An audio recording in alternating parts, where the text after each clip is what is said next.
Alright, this is our second split. Day 2 is going to be our pull day.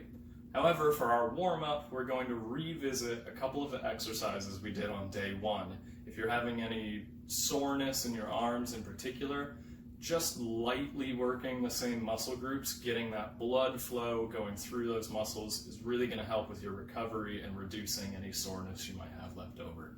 So we'll just start off with a few sets of push-ups. I would say 4 sets of a number that's comfortable for you. You want to feel a little bit of that burn, but not too much. These aren't the muscles that we're hitting primarily today. We're just getting some blood flow through there to help with your recovery. So we'll do some standard push-ups with your hands shoulder width apart, and your body straight.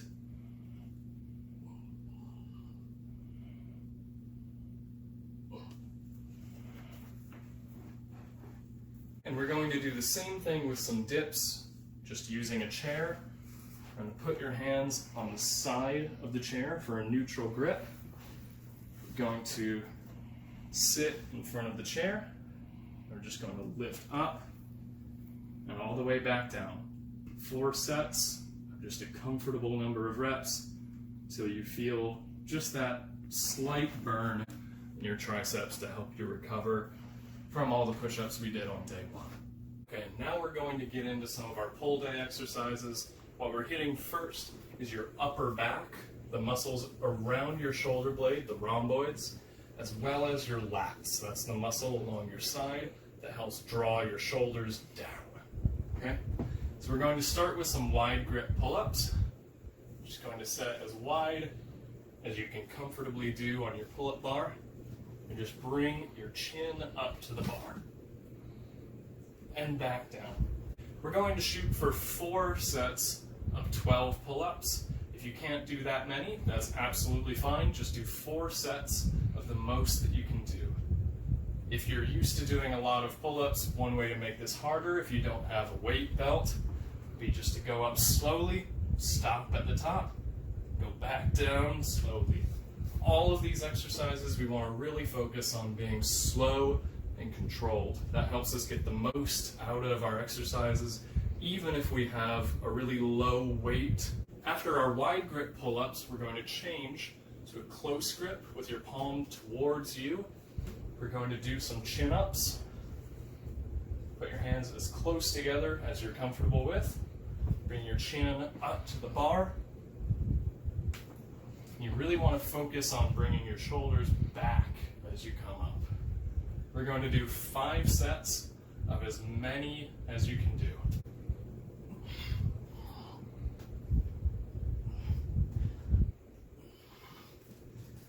Remember, you want to keep your body stable, right? We don't want to be kicking around, for example. None of this stuff.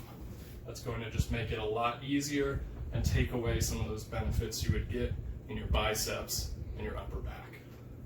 So just stable, straight body, slow and controlled.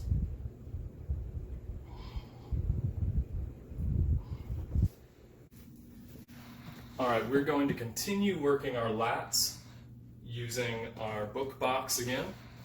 Going to grab this. We're going to do bent over rows. So we want to, with our back straight, bend forward as close to parallel with the ground as you can comfortably. It can be hard to go all the way down when you're first starting. Just know that that's what we're shooting for. Grab this box.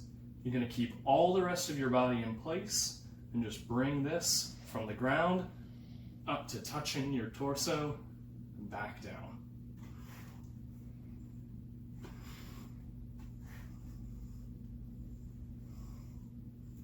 Some people have a tendency to look down at the floor for this exercise. I find it feels a lot better on my back to just keep my eyes fixed on something straight ahead. Really focus on bringing your shoulders back as you draw up. All right, for our next exercise, we're going to keep the box. Make sure you've got a good grip on the side, and we're going to do some curls. This is the classic that you think of whenever you think of the strong man at the gym with a dumbbell in his hand, just bringing it straight up and back down to really build that bicep.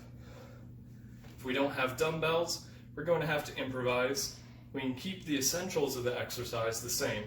Keep your elbow in, pinned to your side. We're not going to just throw it with our whole body, right? That's a good way to injure your back and take all the benefits out of your biceps.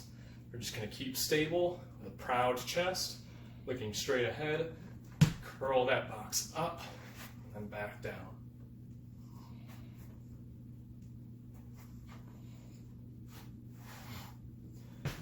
As long as we've got the box, we're going to do one more exercise with it.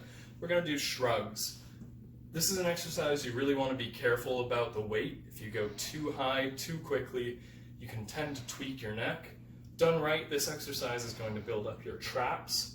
Those are the muscles that sit on top of the back of your shoulders and connect to the back of your neck. They can really give that appearance of size when well developed. So we're just going to take the box with our arms straight, proud chest, looking forward. Just going to raise your shoulders and go back down.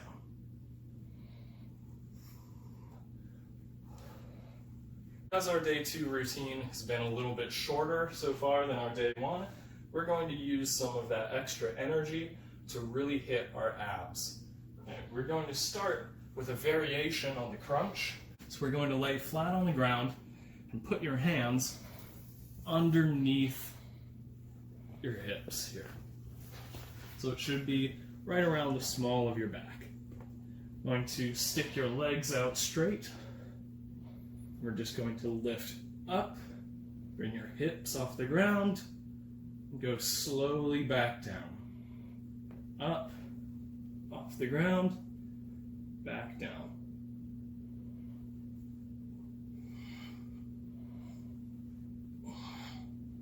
For our next exercise, I'm just using another container that I've filled up with water to add weight. We're going to do a twist. So we're going to keep our feet just off the ground. We're going to hold our weight. We're just going to twist to one side, then the other. We're not doing this exercise for reps. We're actually going to do 4 sets of 30 seconds of this twist. Our last abs exercise is going to be our regular old plank. You're going to get down on your elbows and your toes. Just straighten your body. We're going to hold here for as long as you can. We'll take a 1-minute break in between and then do it one more time. That's the end of our day 2.